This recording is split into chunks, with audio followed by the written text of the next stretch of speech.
I want to drill 3 holes in this wooden bead. I want to make a perfect hole through the center. And another perfect hole at a 90-degree angle with the first one. And another perfect hole at a 90-degree angle with the first 2. And the drill bit is 3 millimeters. And while I am at it, I am also going to try with the 2 millimeter drill bit. I clamped this piece of wood on top of the plywood table I made for the drill press. The plywood table is fastened to the metal table with screws and nuts. I insert a couple of screws from below.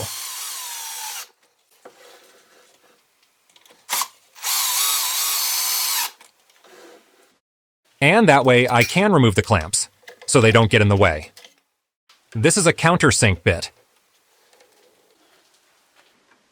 It has that interesting depth stop. Notice its size in relation to the wooden bead.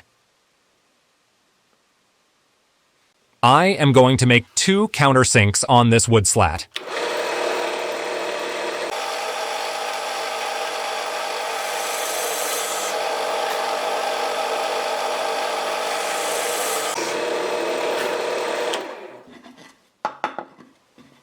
I will glue 2 balls there.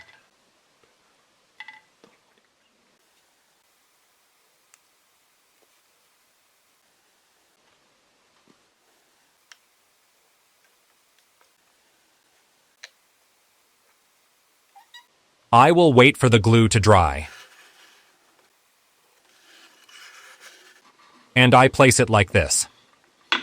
I could countersink here as well to fit the 2 beads, but I think that would cause more issues than advantages. It would help me level this.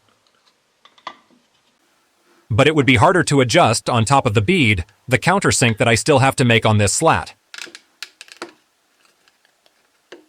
All right, I think I can make the next countersink here. First, I need to lock the drill press table.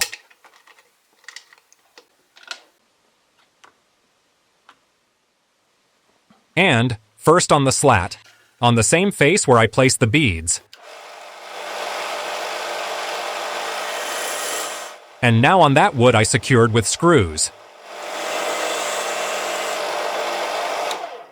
So, if I now switch the countersink bit for the 3 millimeter drill bit,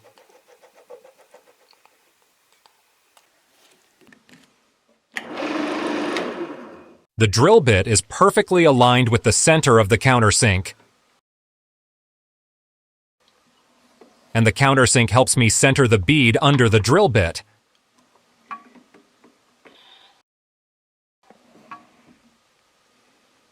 And this slat, with the 2 little balls and the countersink, serves to press and hold the bead I'm going to drill.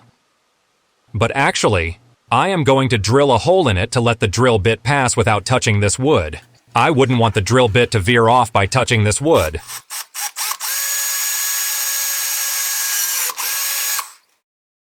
I place the bead. I press it with the slat. And I drill it. The slat is not parallel, but that doesn't matter. The bead stays locked in the lower countersink.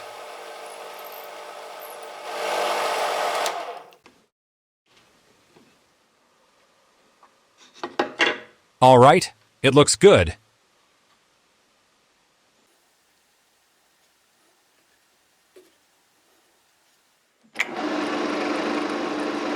It rotates well and doesn't seem off-center.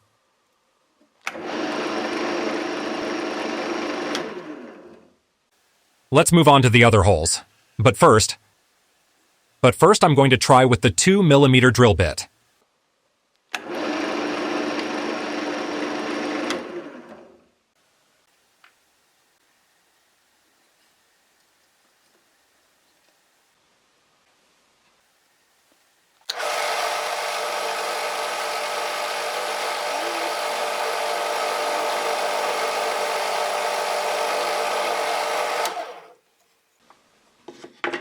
Well, this is exactly what I expected to happen. I can already tell the hole is not aligned with the center of the wooden bead.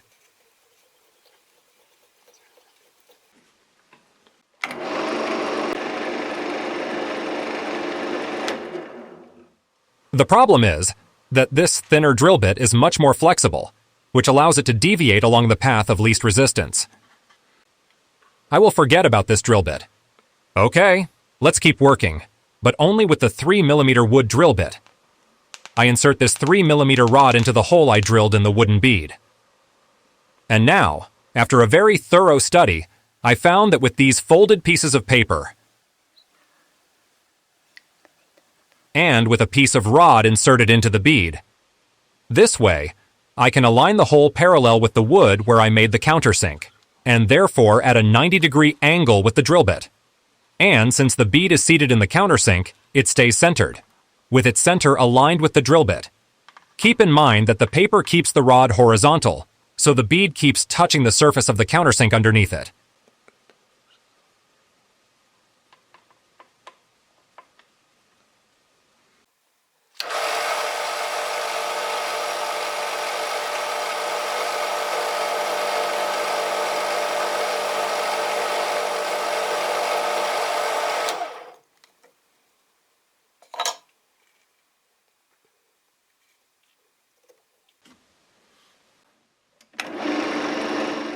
If this second hole isn't perfect, it is pretty close. And for the third hole? Well, 4 folded pieces of paper, and the rod pieces sticking out through the 4 holes. This way, the 2 existing holes stay at a 90-degree angle with the drill bit axis. Let's see a little trick. Notice the pieces of paper, all tilted in the same direction. If I leave them like this, the rods slide toward the same side and slip out, and they come out of the paper. If we place folded pieces of paper tilted in opposite directions, the rods no longer slip and stay on the paper. I check that it will be positioned well under the slat. And let's make the third hole.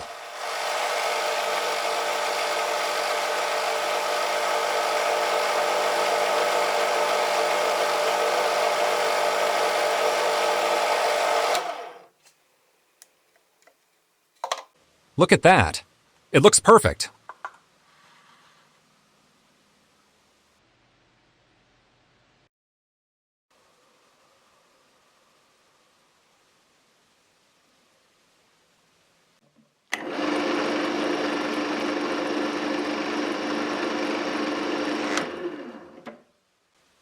Now I can make any project that requires wooden beads with holes.